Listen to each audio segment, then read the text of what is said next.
Hi everyone, Open Hearts Guidance here. I'm Sarah. So today I'm going to be talking about grief. I had a dream and like a download in my dream that I meant to share a bit of my story around the subject of grief. And I feel that someone needs to hear this at some point. This could be years down the line. I don't know when it's going to reach someone, but I think it'll be important when you do. If you are experiencing grief at the moment, my heart goes out to you. Truly does. It's obviously it's my throat chakra's going already.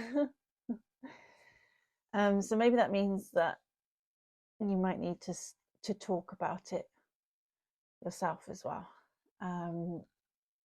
You can sort of talk about it to a friend, family, get help if you feel like you need to get talking therapy or any help, or put down in the comments if you want to reach out and we can all support each other. I'll help in any way I can as well. So basically, excuse me,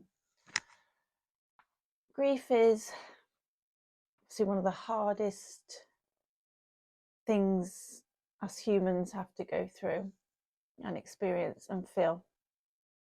It's all necessary, it's all part of life. It's the cycle of life, you know. We're all born, we all die. It's as natural as birth. But one thing I have been told is by my guides. Actually, I was told this morning that they leave us physically so we can't see them anymore, which is really hard. It's really hard to deal with. But love never dies. So the love that you have for that person never dies. You're an eternal being and love is eternal. So it's almost like they're just in the next room. You just can't see them. And they're always with us. And one way that I know that my mum's with me is, well, now I actually do talk to her and ask her to come through. I've had some lovely moments of bringing her and my granddad through. But I get goosebumps, which I've got them now. I get goosebumps all over my body. And that's normally confirmation with my intuition if something is right. It's how I know. I get little nudges, and that's how I know something's, yeah, it's my intuition. But also I feel when there's a spirit around me, I get full body goosebumps as well. So yeah, so always talk to your loved ones and your pets. You know, we grieve for our pets as well. I had a dog that I grew up with till I was 11, and I still miss him now when I'm 39 years old. And I know that love never dies either. Your pets are with you as well. Any love connection carries on. It's never gone. But that doesn't always make it easy when you can't actually see or touch the other person. And grief itself is such a roller coaster. You do heal over time, but it is like never-ending cycles for quite a while. And when you experience sort of like, you know, the first Christmas after, the first birthday, the first without that person or pet, it is difficult. It is really hard. And you go through all those emotions of like sadness and anger and resentment, and you know, you start having a bit of oh my god, I can't say it. Existential crisis. I can't say it. Existential crisis. I don't know if I said that right. You know what I mean. Yeah, and it basically makes you think of your own mortality, how precious life is. It reminds you how precious life is, how short it can be, and just makes you appreciate things more. And although it does make you feel like, oh, I wish I'd, spent more time with them. I wish I'd done this with them. I wish I'd done that with them. I wish I spoke to them more. We can't live with that guilt that will eat you alive. But it is so hard. That's why my heart goes out to you if you are experiencing that. But part of my story, I've got quite a comforting part of my story that I wanted to share, just to give that bit of comfort to you if you are grieving. So basically, when my mum was in a hospice, so she went to hospital and then she was in hospice, she had cancer in her brain, in her breast, in her liver, and her lung. So we knew that once she went into hospital, she wasn't coming out. And then she ended up going into a hospice. So while we were in this hospice, and we were all coming to terms with the fact that she wasn't going to make it out of there. And she had to come to terms with that herself as well. She was, her brain was being affected. And she was in hospital, in the hospice, about 3 months. So we were going to see her every single day, all day, every day for 3 months, watching her go up and down and decline and go and then start picking up. And that was a roller coaster in itself, as anyone knows with that sort of thing. But the bit that I want to share with you is something mystical and special that happened. And this was before I was spiritual at all. And in fact, afterwards, I still wasn't spiritual. I kind of was like, did that actually happen? It was one of those moments where you think, am I going crazy or did that happen? But it did. It did. So yeah, when she was in the last days,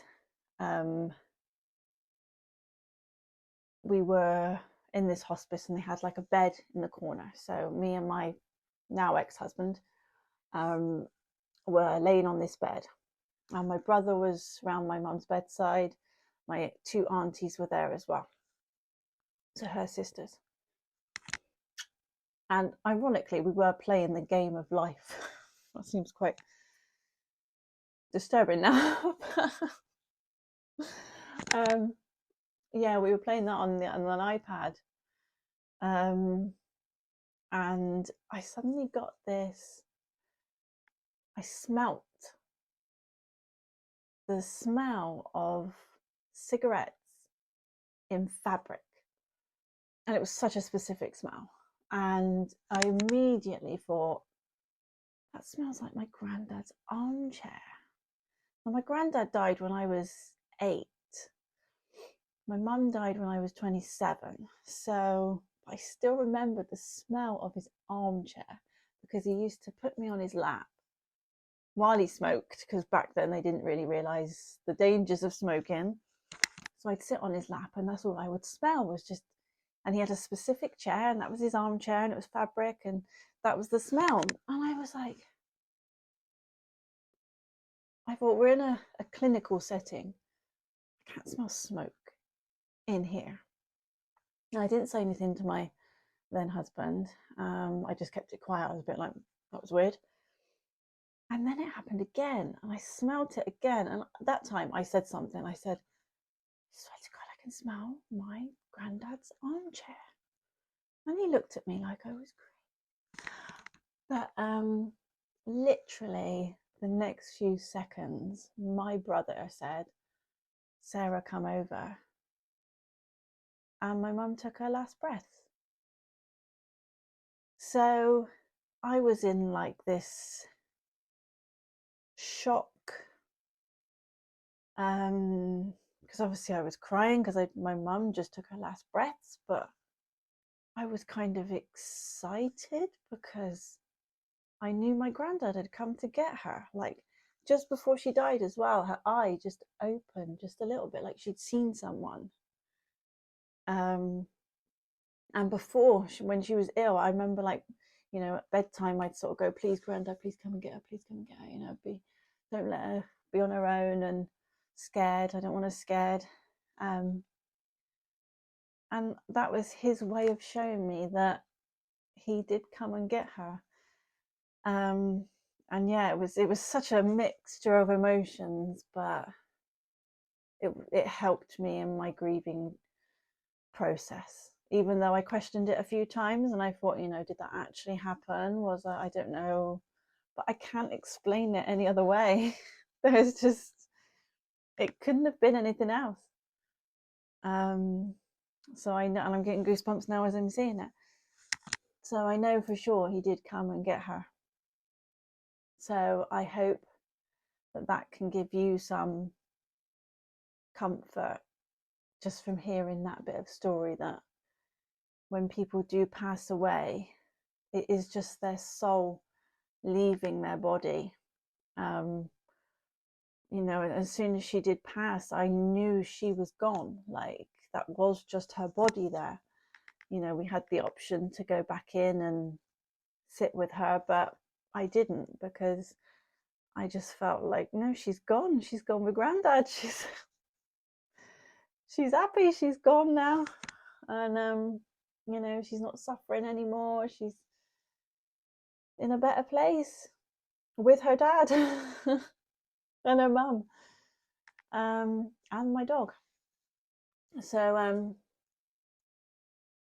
yeah, I hope that makes you feel a bit more comforted if you are going through the grieving process, or if you have a relative who is near the end, or just know that, you know, they've gone, they've not even gone, their soul is free, and, you know, there's no pain, there's no suffering, there's nothing but love. They are literally going to love, and they're finding the people that they love. So they're absolutely fine, and they can, like, you know, they can see what we're doing at the same time. They can sort of live through us. But it's, yeah, just don't, you know, keep talking to them, and even on days where you feel like you can't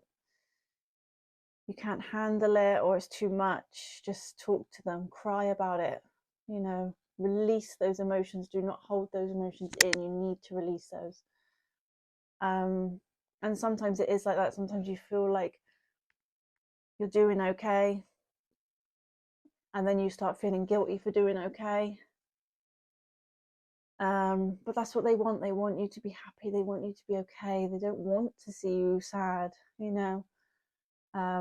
It's good to release it, but then I used to sort of like cry about it, tell my mum how much I missed her, how much I loved her, cry, and then I would like joke with her about a memory that we shared. You know, just say, even if there's not, you know, you don't get anything back, you just remember that lovely memory. But yeah, I had days where I was literally on my bathroom floor, just sobbing, saying that, you know, I didn't want to be here without her. I used to say I can't and I don't want to, which was I can't live without her and I don't want to live without her. But I've definitely found that with my spiritual journey, it's helped me understand more about death, and, you know, where they go afterwards, and, you know, the fact that they're happy and they can see us and you can communicate with them. It's meant a lot. But yeah, if you are sort of going through it, I do send out my love and my heart to you. I send you healing, but allow yourself to grieve. Don't sweep it under the carpet. Don't think you've just got to move on. And equally, don't give up. You know, they won't want you to. So anyway, I hope that this has helped in some way. Give some comfort and reassurance. You know, you're not alone. You are not alone. And if you do want to reach out, you know, drop a comment, or just drop a comment and I'll reply. If you're struggling, and maybe we can just get a bit of a community spirit. You know, we all need to help each other through these hard times. So that would be really nice if we could all help each other out, share stories, and just have some compassion and understanding, some empathy. But yeah, I do feel for you, and I wish you all the best.